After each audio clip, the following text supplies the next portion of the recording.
Blackboard Collaborate is a web conferencing software that you can use to conduct online class sessions, to offer workshops, to allow you to engage with students online. To get started using it, you want to go to the course and you want to create a session for Blackboard Collaborate. I'm going to pull up one of the courses that I'm enrolled in as an instructor in, and then click on Turn Editing On. Then I'm going to scroll down to the week where I want to add a Blackboard Collaborate session. Click on Add an Activity or Resource, and you'll see the third option is Blackboard Collaborate. Click on Add, and now you're going to give the session a title, and you're going to select the time for it. Let's say this is the first week of the course and I'm teaching online. I want to give students a time to interact with me in a chat session. Maybe I want to show a PowerPoint just briefly introducing the class, or just pull up the syllabus and go over the syllabus and ask students if they have any questions. This would be something that you could use Blackboard Collaborate for.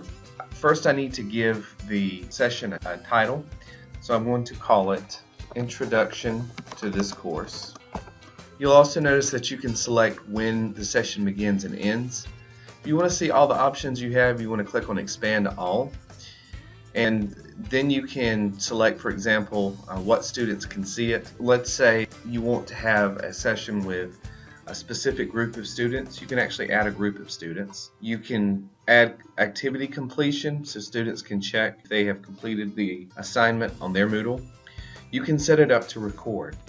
So this is used for real-time synchronous conversations and workshops. But you can also create a video recording of it to archive it for later. So let's say you have some students that are able to attend but not everyone is.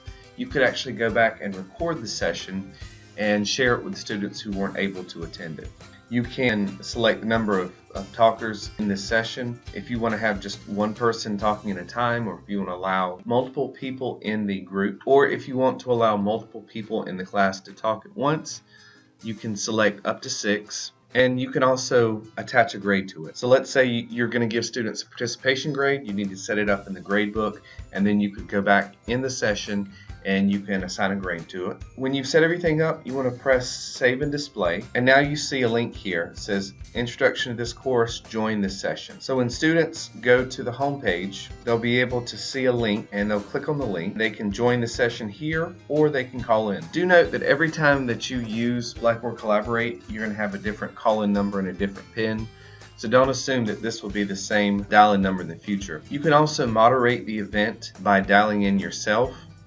You can add a link, or you could share this maybe like on your syllabus if you wanted to. When you're ready to start the session, you want to click on Join the Session, and it's a good idea to get started a few minutes in advance because you'll have to download the software. You'll notice that when I clicked on the session, it automatically downloaded the Blackboard Collaborate software. Now I want to click on it, and it's asking me to run the application.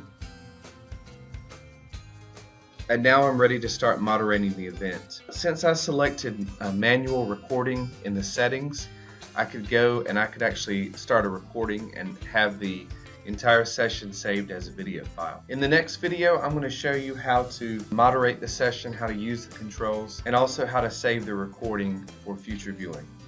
Thanks for watching.